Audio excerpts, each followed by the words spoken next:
Magandang araw mga kabos. Kumusta ang lahat dyan mga kabos sa araw nito? Ngayon mga kabos, nais kong ipakita sa inyo ang gawa ng ating kabos lakay. Ayan mga kabos, tinaterminate niya yung mga ilaw dyan mga kabos. Ganyan siya kalapit mga kabos. Walang kahirap-hirap. Gusto na po ng mahirap pero kahit gaano kahirap mga kabos, madali lang para sa kanya. Alright. Ito mga kabos. Ito yung mga home automation device mga kabos na ginagamit dito sa bahay na ito.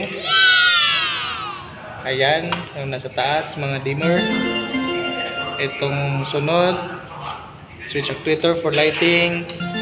Yung kasunod mga kabos, switch actuator for AC. Itong last mga kabos, switch actuator for curtain. Ayan.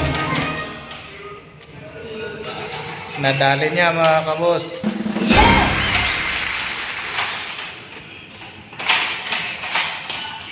So dito mga kabos, sa pag-terminate ng mga kable dito mga kabos, kailangan kang mag-ingat, kailangan mo mag-ingat dahil itong mga kable na to, may mga power na yan mga kabos. So sa amin mga kabos, kung hindi talaga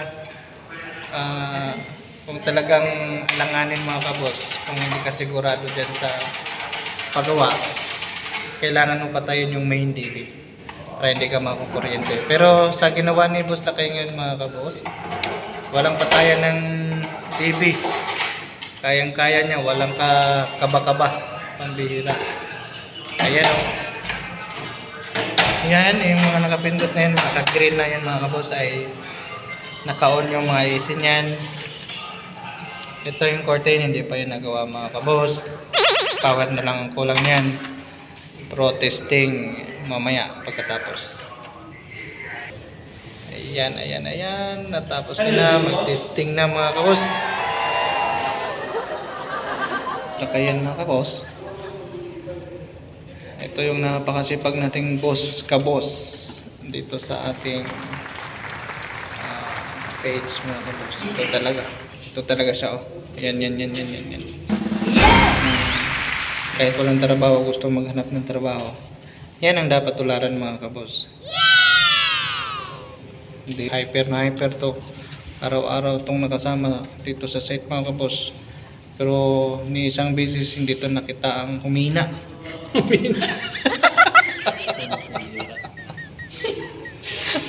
Humina talaga.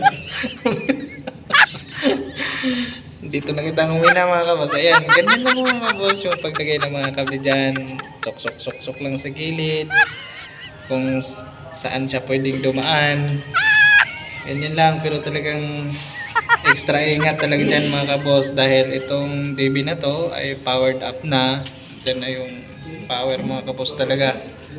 So sa mga hindi eksperto yan, huwag nyong kayahin to.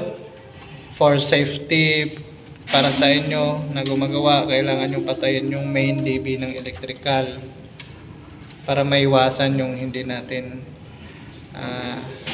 inaasahang mga pangyayari mga kabos.